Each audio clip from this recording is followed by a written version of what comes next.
merci, peut-être qu'on est gêné de dire tout simplement merci. Alors ce soir, on va faire une émission simplement à la du merci. Alors j'ai invité plein de gens sur ce plateau à dire publiquement merci.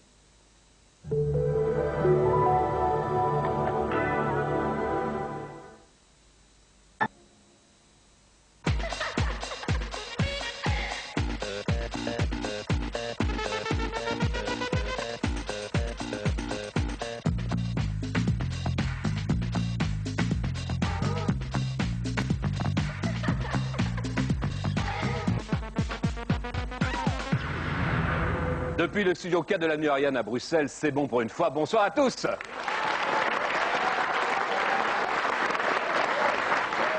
Alors, ce soir, l'émission s'appelle tout simplement Merci. Alors, j'ai demandé à des gens comme vous et moi de venir dire tout simplement merci, mais j'ai demandé aussi à des personnalités connues de venir dire merci. Car effectivement, je me suis rendu compte que le merci se perdait un petit peu. Jacqueline Kellen, vous êtes ma première invitée. Bonsoir Jacqueline. Bonsoir. Vous êtes l'auteur de L'Éternel masculin, un bouquin qui est sorti chez Robert Laffont il y a peu de temps, où vous rendez hommage aux hommes. Vous avez bien raison, car nous le méritons, bien sûr. C'est vrai que vous leur dites merci aux hommes dans ce bouquin. Oui, mais pas seulement les contemporains. Tous ceux qui ont frayé le chemin et grâce à qui nous sommes là aussi aujourd'hui. Alors Jacqueline Kellen, pourquoi on ne dit plus merci? C'est vrai que le merci se perd. Pour quelle raison? J'ai l'impression que nous sommes très arrogants et nous croyons perdre de nous-mêmes, perdre de notre liberté si on a l'air de se reconnaître des débiteurs. Moi, je trouve ça très beau d'avoir des sujets de dette au sens intérieur, de dire je suis reconnaissante ou reconnaissant à telle personne ou à la lumière d'exister, le fait que je puisse voir les couleurs ou entendre des sons. Merci à la vie déjà. Je pense que c'est la première chose peut-être d'ailleurs que l'existence humaine, c'est une sorte de magnificat, de dire je suis là, merci à la vie, c'est un cadeau. Je pense que de nos jours on ne se rend pas compte comme c'est précieux. Le fait d'être en vie, qu'on soit plus ou moins intelligent, cultivé, le fait d'être en vie, c'est un cadeau immense. C'est vrai que la gratitude se perd un tantinet. C'est vrai que souvent on est gêné de dire merci. Moi je sais que des fois je me dis tiens je vais dire merci. Dire merci à son patron par exemple, ça paraît ridicule, ça fait tout de suite un petit peu, je veux une augmentation, c'est vrai? Non, je crois qu'il y a une différence entre la flatterie, la flagornerie, la courtisanerie et puis le vrai merci qui est cet élan du cœur. Merci, ça veut dire je suis content de ta présence, je suis content que tu existes. C'est un des mots clés de l'amour et donc de l'amitié, de tout ce qui fait que nous sommes des êtres de relation. Merci, M-E-R-C-I, c'est facile comme mot pourtant. Oui. Est-ce que c'est le plus beau mot de la langue française à votre avis? C'est un des très beaux mots. Moi j'aime bien le terme reconnaissance. Ouais. Et le terme gratitude, parce que ça a à voir avec la grâce et avec la gratuité. On dit merci peut-être pour se faire immensément plaisir, on se dit merci sans attendre rien en retour. C'est une belle louange du quotidien. Jacqueline Kellen s'appelle L'Éternel masculin, tu es sur cette caméra, voilà, L'Éternel masculin, c'est chez Robert Laffont. Permettez-moi, avant que l'on se sépare, de remercier l'Athénée royale de Woluwe-Saint-Lambert qui est ici. Voilà, ils sont là-bas. De remercier l'école de la Sainte Famille de Scarbeck. Et un home de Woluwe-Saint-Lambert qui est venu nous rejoindre aussi ici. Dominique, prenez un micro, Dominique. Bonsoir, Hervé. Bonsoir, Dominique. Alors, vous avez demandé à participer à l'émission car vous avez un merci à dire à quelqu'un. J'ai tout simplement envie de dire merci à Philippe Lafontaine, car je suis une fervente admiratrice de lui. Et je trouve qu'il interprète merveilleusement bien ses chansons. Je suis très contente de pouvoir le lui dire. Et qu'est-ce qui vous passionne chez Philippe Lafontaine? Un peu le mystère de ses chansons, cette façon qu'il a de les chanter. Et notamment une chanson que j'ai beaucoup aimée, c'est Macédonienne. Je trouvais ça merveilleux. Et on l'a pas entendu tant que ça. Et j'aimerais bien qu'un jour on puisse la réentendre dans un de ses CD. Et ben voilà, je vous propose l'occasion. Maintenant, je vous donne l'occasion de lui dire merci véritablement, puisque voici Philippe Lafontaine.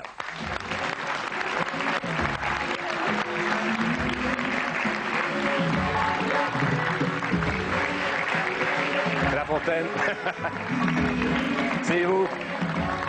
Eh bien, ça, j'ai pas été préparé, hein. Ah, c'est chouette quand même, non? C'est efficace, hein, oui. C'est chouette, bonsoir Philippe. Bonsoir. C'est vrai que c'est chouette comme ça que des gens disent merci. Ah oui, surtout par surprise, comme ça, ouais. J'ai failli m'enfuir. Est-ce que vous, ça vous arrive, Philippe, de dire merci? Est-ce que le merci est important pour vous? Je n'étais pas tout à fait d'accord avec toi, parce que moi je suis entouré de beaucoup de merci, à vrai dire. Comment dites-vous? Je suis entouré de beaucoup de merci.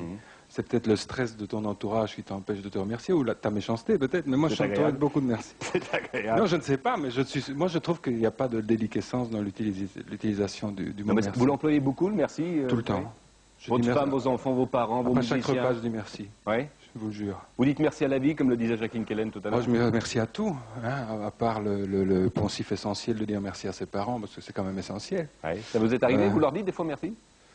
Oh, mais je crois qu'il y a plusieurs manières de dire merci. Je crois que c'est pas toujours le mot. Parce que j'ai été voir l'étymologie du mot merci. Parce que je me demandais... c'est bien. Non, tu m'as dit merci. Hein, c'est un mot assez court, c'est pas très compliqué, c'est un dictionnaire. Puis 105 lettres, il peut y avoir confusion. Tout à fait. Est-ce que tu sais l'étymologie du mot merci? Allez-y. Tu as gagné ta journée. Mais figure-toi que ça vient du latin merces mercedis, qui veut dire salaire. Ça m'a brutalisé. Salaire? Ça vient du mot salaire. Alors ça, du ça latin, tombe cool. ah oui. Alors, tu disais tout à l'heure dire merci à son patron, je peux comprendre. Salaire.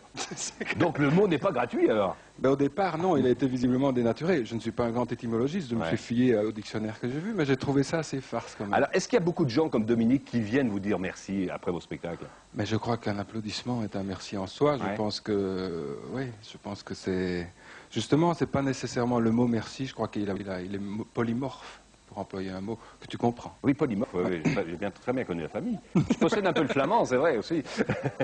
Alors, Folklore Imaginaire, c'est l'album, c'est un spectacle aussi qui aura lieu au Cirque Royal le 24 mars, c'est important à signaler. Il y a le Forum aussi, à Liège. À Liège, à Namur, je ne sais plus les dates. Mais c'est aussi un petit bouquin qui est sorti? Ah oui, c'est un petit bouquin pour... Je vais aller chercher parle. Reviens. Oui, je parle.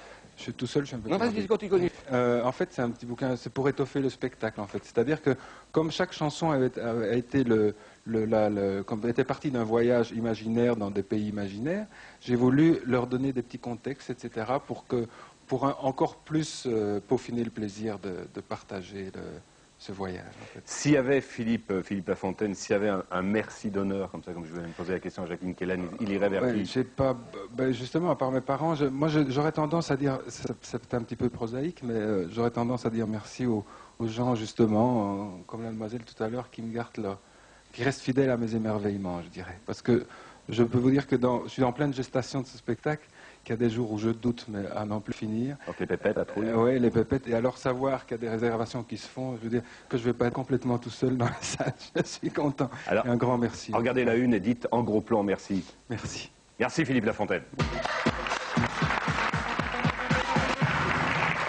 Merci beaucoup, Jean-Madame. Merci également. Merci d'avoir accepté notre invitation. Je rappelle le titre. Merci à tous les deux d'avoir été parmi nous. André-Philippe Gagnon, merci beaucoup. Merci à vous. Merci Raymond pour votre visite. On va tout de suite... Merci. François Pirette, merci. Merci la gaffe. Le petit docteur C'est Blond. moi qui vous remercie. Merci pour votre visite. Gérard Normand, merci. Je rappelle donc à Bruxelles. Morane, merci. Merci.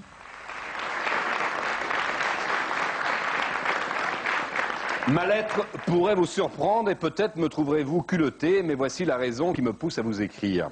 Je me prénomme Valérie et je suis l'épouse d'un jeune musicien âgé de 23 ans. Depuis l'âge de 6 ans, Philippe ne vibre que par la musique. Il a fait le solfège et l'académie, au piano, et de plus, selon certains, il possède une voix remarquable. Il vient de terminer ses études et travaille depuis peu comme responsable en marketing, mais la musique le hante et il n'a qu'une envie, c'est d'un jour se produire en public. Alors on a reçu cette lettre et on s'est dit, tiens, pourquoi on ne fait pas plaisir à Philippe? Et cette lettre est signée de sa femme, elle s'appelle Valérie, je vous propose de l'accueillir. Valérie.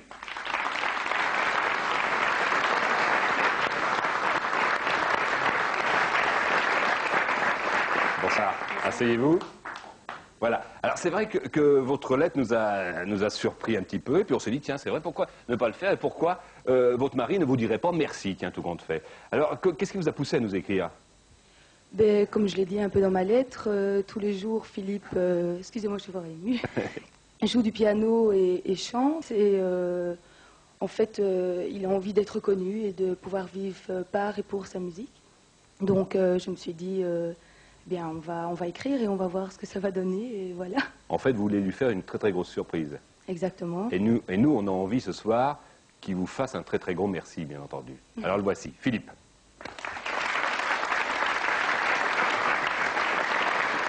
Philippe va venir nous rejoindre. Ah, t'es là, pardon. T'es bien eu, je vous avais eu. Philippe, tu vas... Oui, et tu peux lui dire merci aussi. Voilà, Philippe, tu nous rejoins... et tu me dis ce que ça fait. Qu'est-ce qui se passe? Tu t'y attendais ou pas? Bah non, pas du tout. Menteuse. Non, non, elle m'a fait une surprise et je lui dis merci. Je dis merci aussi à vous. Et voilà, c'est tout, merci, simplement. Alors nous maintenant, on aimerait vraiment te dire merci. Oui. Alors pour qu'on te dise merci, il faudrait que tu ailles au piano et que tu ailles chanter. Oui, oui, ok. On y va? On y va. Philippe.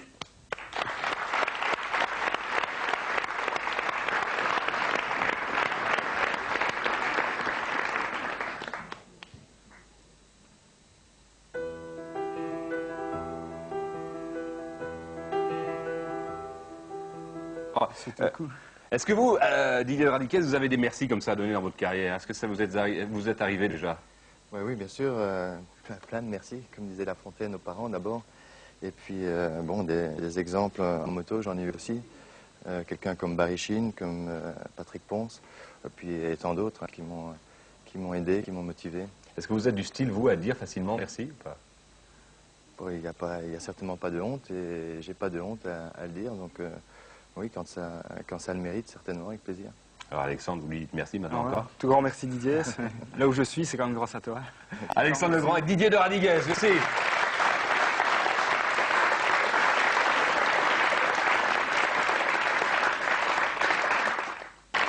Merci. MERCI. Merci, merci. Et puis merci, les merci anonymes, ceux que nous avons ici sur le plateau, les gens qui disent merci. Tiens, je vais aller voir quelqu'un. Je vais aller voir monsieur. Monsieur, vous avez un merci à dire, je crois, à quelqu'un. Un merci surtout à titre professionnel et à titre posthume. Il existe une fois, il y a 27 ans, un inspecteur qui nous a permis de détricoter toute la pédagogie. Nous étions avec des enfants démunis, des enfants de l'enseignement spécial. Chaque fois qu'il nous rencontrait, il avait l'art, mais l'art de nous regonfler, pour que lorsque nous rentrions dans nos classes, on savait ce que ça voulait dire enseigner, et savait ce que ça voulait dire mouiller son maillot. Malheureusement, il n'est plus de ce monde. Il s'appelait comment? Monsieur l'inspecteur Jeunet. Bonsoir madame. Monsieur. Madame, je vais donner votre âge tout de suite. Vous avez 95 ans, oui. Et vous m'avez dit, Hervé, j'ai envie d'être à l'émission ce soir parce que j'ai envie de dire merci à quelqu'un. Oui, et ce merci, c'est à qui? À ma petite fille, qui est très gentille pour moi, qui fait tout ce qu'elle peut pour m'aider. Et en même temps, j'en remercie beaucoup le Home pour tout le monde qui est bien gentil autour de moi. Donc c'est un merci. Comment elle s'appelle cette petite fille? Lucienne. Lucienne. Lucienne Hélène. Voilà, ben, vous vouliez simplement lui dire merci. Oui, merci à votre petite fille, ben, ça mérite aussi des applaudissements, ça. Oui. Merci. Est-ce que... Tiens, si comme ça je te disais, dis merci à quelqu'un, qui tu dirais? Merci à tous. Il n'y a pas quelqu'un qui t'aurait envie de dire merci plus particulièrement? À l'école? À l'école, à mes parents. Alors, Axel et Michel qui vont arriver maintenant, eux, ils ont un merci à dire particulier à un libraire. Pourquoi un libraire? Eh bien, tout simplement, un jour, ils ont joué au tiercé, Axel et Michel, et puis il leur manquait un cheval. Et le libraire a dit, tiens, si vous jouiez le... Et le en question est arrivé. Dans quelques instants, Axel et Michel vont venir me rejoindre, mais on va retrouver cette fameuse course où ils sont devenus millionnaires.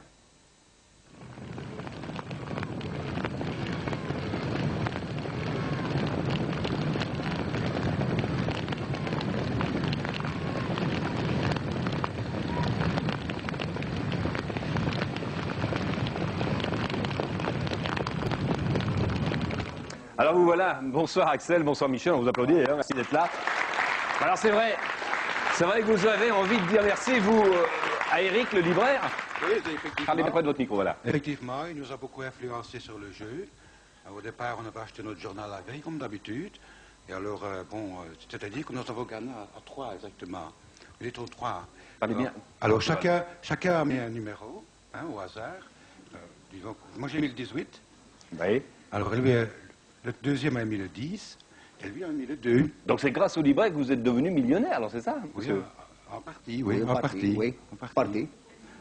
Une partie nous-mêmes, une partie du journal, une partie libraire. Alors, est-ce que vous avez partagé l'argent ou pas? À 3. Oui, à 3. À 3. Oui, ça, on était 3 gagnants. Hein. Oui. Et lui aussi, Eric aussi Non. Ah, lui, il n'a rien eu, le libraire. On a donné un... Non, oui. Oui, il y a pour boire, si on veut. Petit cadeau. Un petit cadeau. Oui. Ouais. Mais alors, écoutez, c'est bien, c'est vrai, c'est bien de remercier le libraire. Je ne l'ai pas fait venir, le libraire. Mais on s'est dit, tiens, vous vous souvenez de le cheval qui a gagné? Non, du nom pas, je me souviens plus. Je me souviens encore du driver. Comment il s'appelait, le driver? C'était Vincent Martens.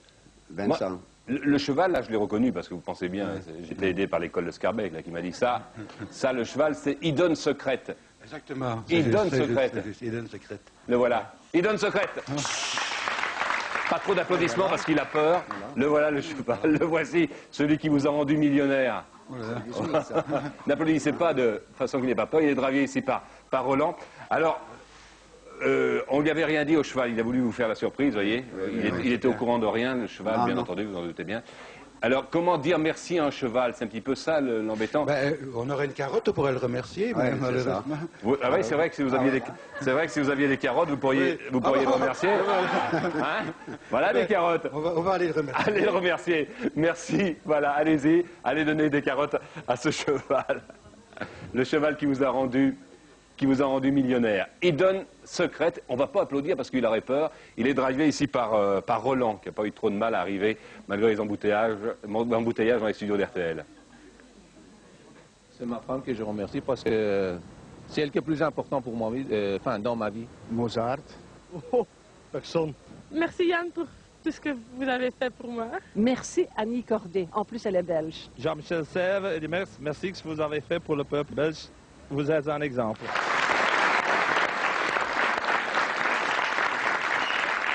Bien sûr, il y a aussi les remerciements que l'on adresse à ceux qui nous soignent, aux infirmiers, aux infirmières, aux médecins. Et puis alors, près de moi, Myriam. Bonsoir Myriam. Bonsoir. Myriam, vous avez tenu aussi à venir quand on vous a appelé. Vous avez envie de dire merci à un médecin particulièrement qui a sauvé Élodie. Oui. Alors racontez-nous un peu l'histoire d'Élodie, qui est avec vous, votre petite fille. Élodie a eu la leucémie. Ça a commencé à 2 ans et demi. Et le professeur Cornu s'est occupé d'Élodie. Et je voudrais le remercier pour avoir sauvé ma fille. Alors Élodie, ça va toi? Quel âge tu as, Élodie? 6 ans. 6 ans. Tu te souviens quand tu étais malade? Tu t'en souviens un petit peu? Parle bien dans ton micro, oui. Tu t'en souviens? Mais maintenant c'est de l'histoire. Maintenant on s'en fiche, quoi. Hein. C'est quand tu étais malade, ça. Hein. Maintenant tout va bien. Tout va bien. Alors professeur Cornu, voilà, un merci. On vous applaudit. Un merci assez important. C'est vrai que par votre intermédiaire, nous remercions tous les médecins qui font leur métier. Mais aujourd'hui, c'est votre métier de sauver. Mais c'est vrai, est-ce qu'il y a beaucoup comme ça de patients qui viennent vous dire merci, professeur Cornu? Mais oui, la plupart des patients viennent exprimer leur attachement et leur sympathie et leur remerciement ainsi dans l'action médicale qui a été menée. Et je voudrais ici exprimer à Élodie et à sa famille notre gratitude. Nous sommes très sensibles aux paroles qu'elle vient d'exprimer, et tout en signalant que ces paroles ne s'adressent pas à moi en tant qu'individu, elles s'adressent à toute une équipe, à toute une structure hospitalière qui a permis de mener à bien la lutte contre cette leucémie. À vous, professeur Cornu, est-ce que ça vous arrive de dire merci aux malades?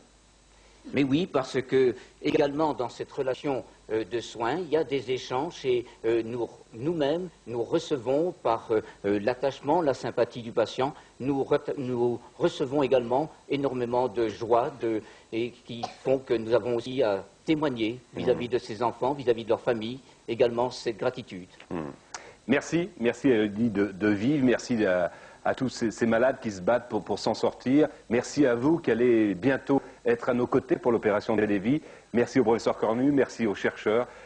C'est un grand merci à tous ceux qui souffrent, et à tous les médecins, les infirmiers, et à toutes celles et ceux qui, chaque jour au quotidien, vous aident. Voilà, on les applaudit. Merci à vous. Est-ce que je peux me permettre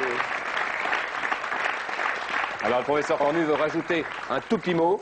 Oui, si vous le permettez, excusez-moi, mais je souhaiterais profiter de ces quelques instants que je suis allez-y, la auprès de caméra vous est à vous. Pour témoigner à RTL, témoigner à toute cette maison notre sympathie, car chaque année, RTL, et c'est la 7e année, RTL organise cette opération Télévie. C'est un élément, un moment important de sensibilisation de toute une population qui rejoint ainsi le Fonds national de recherche scientifique, qui, grâce à RTL, rassemble des médecins, des chercheurs dans la lutte contre cette maladie. cette solidarité mérite que nous témoignions à RTL notre gratitude, car grâce à elle, nous pourrons continuer notre lutte contre cette maladie. Voilà, mais enfin, c'est tout à fait quelque chose de normal et je crois que RTL s'en fiche des remerciements. L'important, c'est que nous soyons tous unis. Le merci, tout en vous remerciant quand même, professeur Cornu, le merci d'un monsieur âgé, il a plus de 70 ans maintenant, c'est un comédien, il s'appelle Daniel Gélin. Le merci encore de ce monsieur qui a perdu son papa il y a déjà bien des années, qui vient de sortir un livre hommage à la mémoire de son papa et qui lui dit des années et des années après, merci. Daniel Gélin au téléphone. Daniel? Bien sûr, mais vous savez que la plus belle phrase qu'il m'a dit à moi, parce qu'au fond, bien sûr, mais vous savez que la plus belle phrase qu'il m'a dit à moi, parce qu'au fond, il était assez terrorisé de voir que je partais. Comme il ne connaissait pas le métier, il croyait qu'au bout de 2 ans, j'allais devenir vedette. Et au bout de quelques années, il s'apercevait que j'étais tout le temps en train de traîner dans la figuration, à crever la faim, etc., à attendre ma chance. Et finalement, quand j'ai eu la chance de jouer un rôle important dans une ville de province, heureusement pour moi, c'était un rôle merveilleux où je pouvais faire montre de toute ma sensibilité, de toute mon émotion, aussi de tout mon humour. C'était un rôle en or qui avait été créé à Reggiani, dont j'étais à l'époque la doublure. Il l'avait joué à Paris, moi j'allais jouer en province.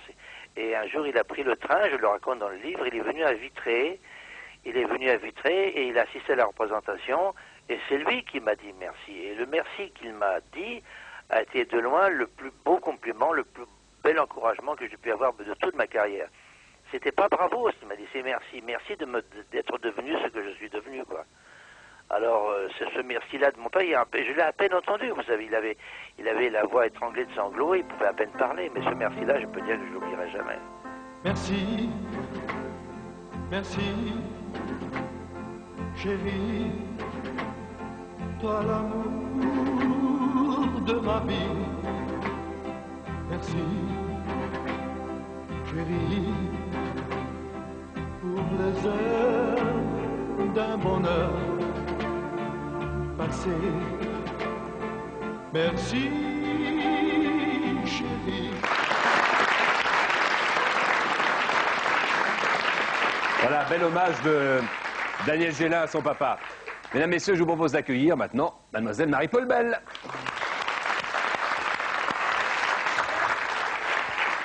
Allez-vous bien? Très très bien. Asseyez-vous. Est-ce que vous avez un petit micro là? Tout va bien? Non, vous en avez un là, tout va bien. Combien de temps vous êtes dans ce métier, Marie-Paul?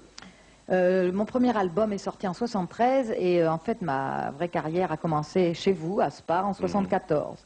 Et déjà, il y avait une amitié pour quelqu'un? Déjà, il y avait une amitié pour Françoise Mallet-Joris, qui est belge, et qui écrivait mes paroles avec Michel Grisolia à l'époque. Déjà, je lui devais un merci énorme, puisque c'est la plus belle rencontre de ma vie, avec Serge Lama, qui est venu tout de suite après. Donc le merci de ce soir, le merci que vous nous amenez, c'est celui pour Françoise Mallet-Joris. Pour Françoise Mallet-Joris et par extension pour tous mes auteurs, parce que, je veux dire, c'est mon identité.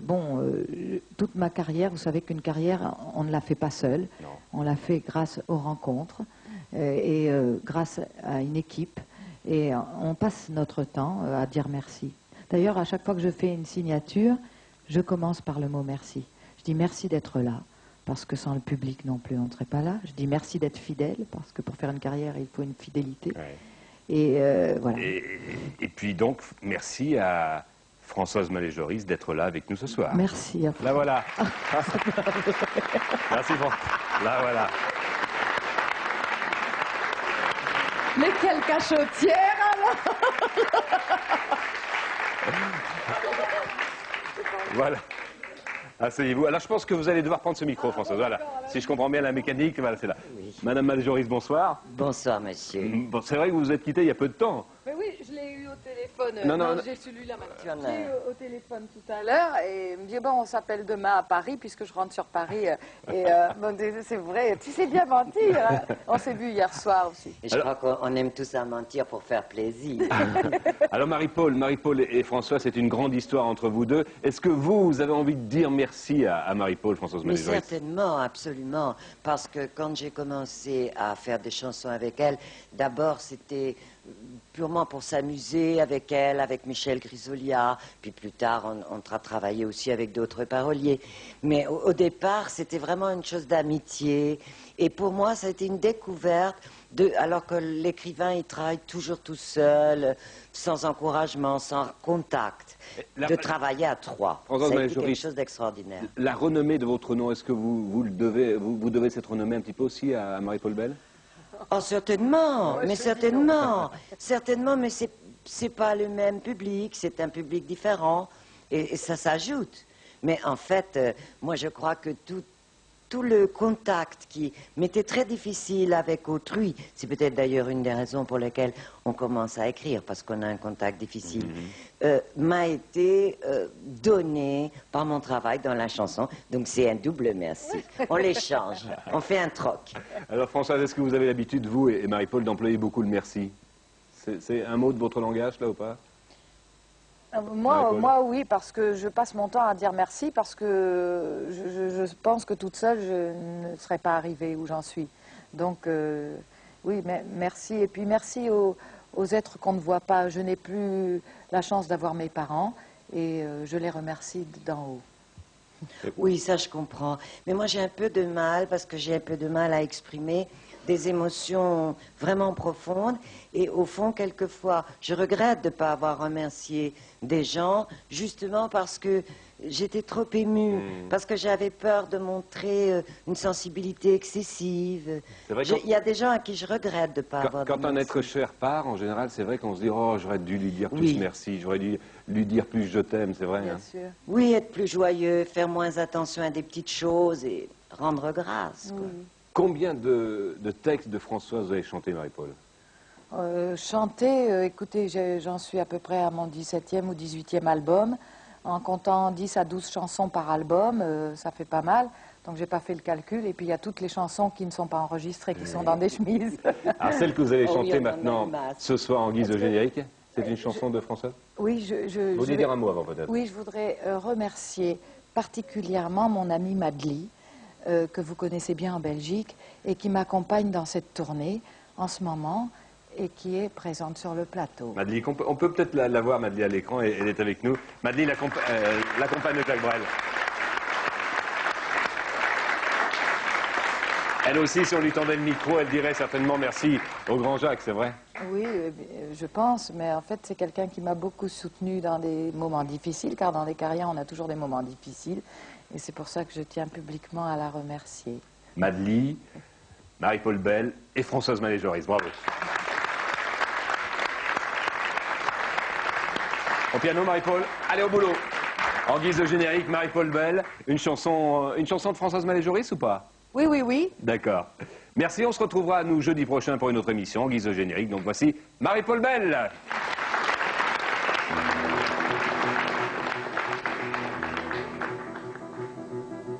« 223, épouse parfaite, 316, mari dévoué. Et quant aux bonnes mères, aux excellents pères, on ne peut même pas les compter.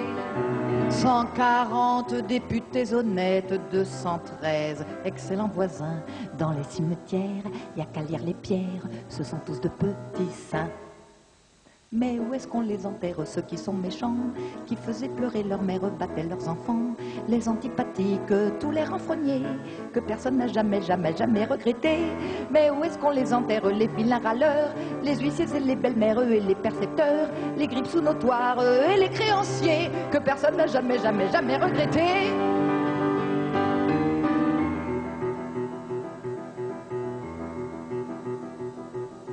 75 plus que centenaires qui n'ont jamais ni bu ni fumé, 40 hommes d'affaires que leurs actionnaires ont tenu à remercier, 6 douzaines de chastes comédiennes qui vivaient pour l'art et la beauté.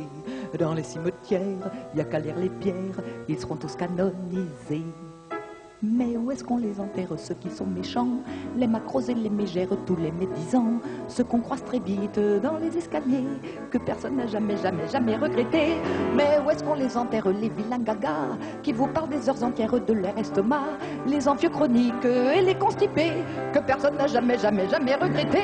Mais où est-ce qu'on les enterre, les gens des guichets, qui se servent d'un formulaire pour vous torturer? Tyran minuscule, petit chef raté, que personne n'a jamais, jamais, jamais regretté. Mais où est-ce qu'on les enterre, ceux qui sont méchants, qui faisaient pleurer leur mère, battaient leurs enfants? Les antipathiques, tous les renfrogniers, que personne n'a jamais, jamais, jamais regretté, que personne n'a jamais, jamais, jamais regretté.